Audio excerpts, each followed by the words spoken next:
Welcome back to another episode of How I Got the Shot. Today we'll be focused on a commercial fitness shoot with Miami-based model Kenice. My assistant for this shoot was another Miami-based creative / photographer, Elizabeth. You can see both their Instagram accounts below. The images for this shoot will be used primarily to update the model's portfolio.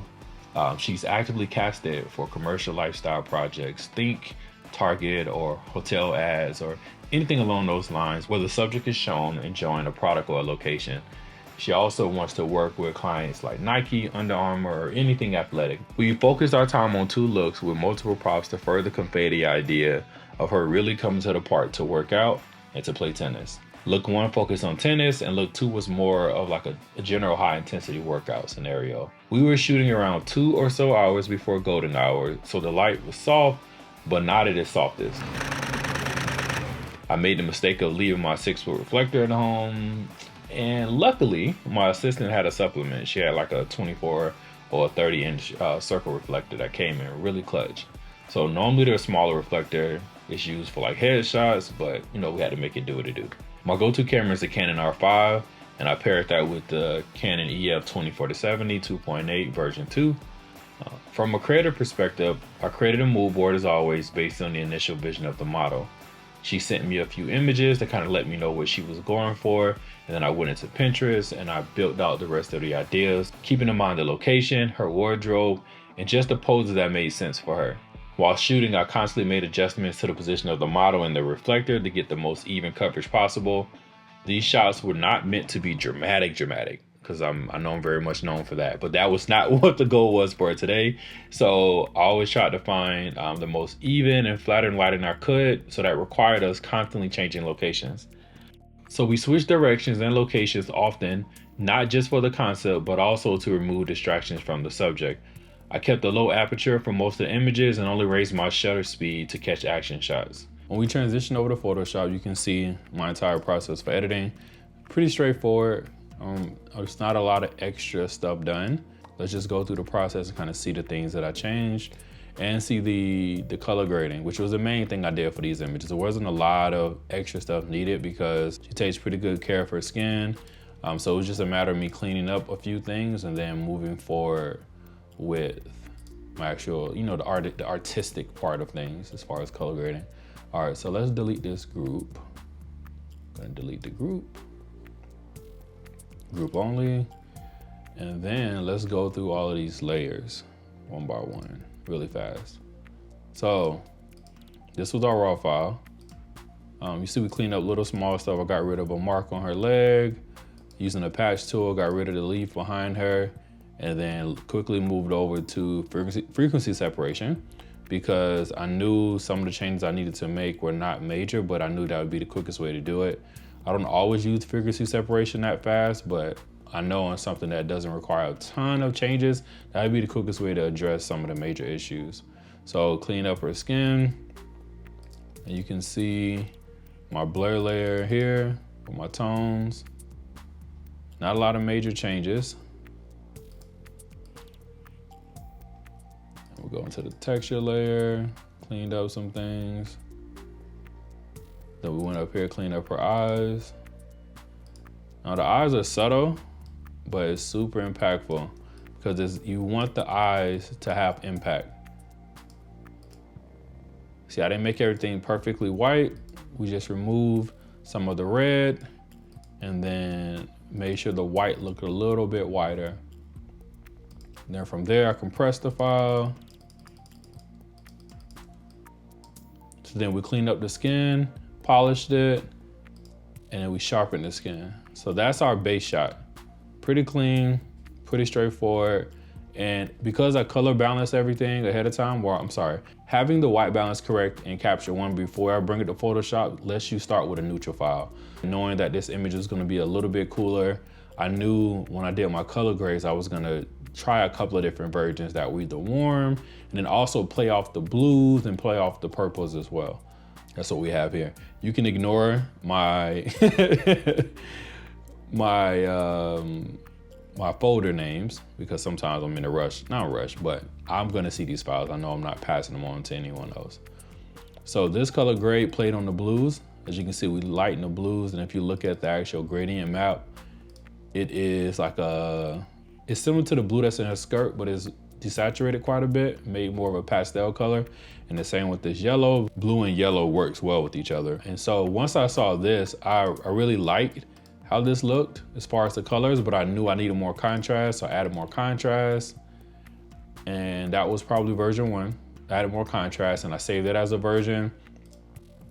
Then I wanted to try another version here where I increased the whites just a little bit, the white point just a little bit.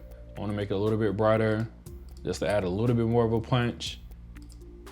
And then the color grade. So this color grade, using infinite harmony, plays off of adding browns to the darker parts of the image and greens to the highlights or the brighter parts, and setting that to soft light. So that adds a layer of contrast onto the image without having to just work on luminosities alone. You can see the opacity is at 25%, so it's pretty low. So that was one version. And then I wanted to add even more contrast by using the black and white layer. So if you set a black and white layer to soft light, you can actually add a lot of contrast into your image, but you can do it in specific places. So the red is gonna emphasize her skin. The yellow is gonna be more about skin, and then the rest of it is literally just what's in the image. There's not a lot of greens. If you play with the yellows, it's more than likely gonna touch the trees in the background, yeah. The cyans are gonna probably be on the court, as you guys can see. The blues are definitely gonna be on the court and some of the sky. And then magenta, where's magenta? I didn't really touch magenta, but let's see where it is. Looks like it might be in her hair a little bit. But if you push things too far, you can see how it doesn't work in your favor. Then lastly,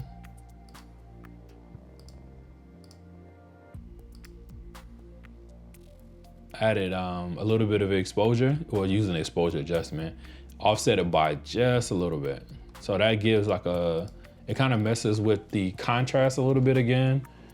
This is extra. This is being extra. It's not necessarily something you need to do on every image, but I have also been doing this for a long time. So I have a lot of like tricks and little things I like to do as far as how I play with contrast, when I play with contrast from a color perspective or a texture perspective or a luminosity perspective. Like I like to play with it quite a bit. And you guys can see that. So I do a little extra for really, really small things that like I'm gonna notice and the client may not necessarily pick up the first time they see it. When you stack the images next to each other, you can really see the difference between them. Sometimes you can't just by seeing one picture, but again, when you stack them next to each other and you're able to compare, you can see the difference. When it came to this image, and most images that I do, I like to crop to a 4 or 5. And when you do that, sometimes you have some space on the side. So I knew that and I immediately went to go fill that in. I was also very aware of the fact that the walls were very dirty and the floor was dirty, and I was gonna need to clean that up. So that was one of the first things I did, as you guys can see here. I used a frequency separation to clean up this floor, use the patch tool, and also use the clone stamp to do it to where it looked natural. Also, I wanted to get the color cast off of the wall.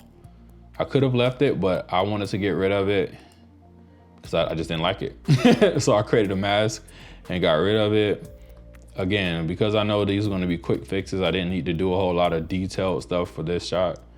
I didn't need to do a lot of heavy retouching. I went to frequency separation, use that, clean up her skin, kept the texture the way we wanted it. I always clean up the eyes because I always want the whites of the eyes to actually be white, regardless of the color balance or what happened in the scene or the environment. I want the eyes to still be cleaned up because I know how much people connect with the eyes.